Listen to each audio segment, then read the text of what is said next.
அதுல எந்த ஒரு மாற்றமும் கிடையாது. கும்பாபிஷேகம் சிறப்பா நடந்திருக்கு. கும்பாபிஷேகத்துல பக்தர்களுக்கு அன்னதானம் கொடுக்கப்படுது.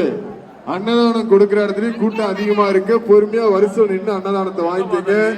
கும்பாபிஷேகத்தை பார்த்த அனைவருக்கும் யாகசாலை முன்புறமாக பெருமானின் உருவம் பதித்த ஐம்பொன் நாணயம் கொடுக்கப்படுகிறது. அனைவரும் பெற்று செல்லுங்கள்.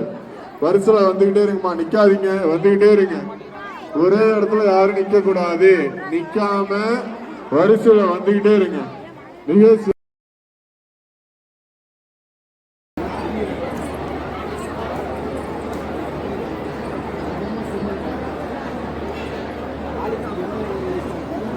காவல்துறை காலையிலிருந்து திரும்ப பக்தகுடி அலுவலருக்கும் பணிவான வேண்டுகோள்.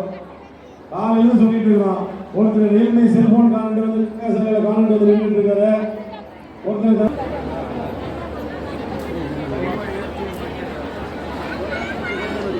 செல்போன் ரியல்மி போனு கீழே கிடந்தா எங்க நீங்க காவல்துறை கொடுத்துடலாம். அதே மாதிரி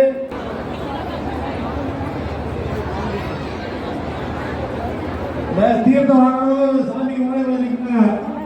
வாய்ப்பு தான் கொஞ்சம் தீர்த்தம் போடுறீங்க. உங்களுக்கு சார் தீர்த்தம் போடுறவங்க நிறைய பேர் தயவு செஞ்சு உங்களோட உடமைகளை பத்திரமா பார்த்துங்க. மணி 12:30 மணிக்கு தான் சாமி தரிசனத்துக்காக சிறப்பு வரிசை போடுறாங்க.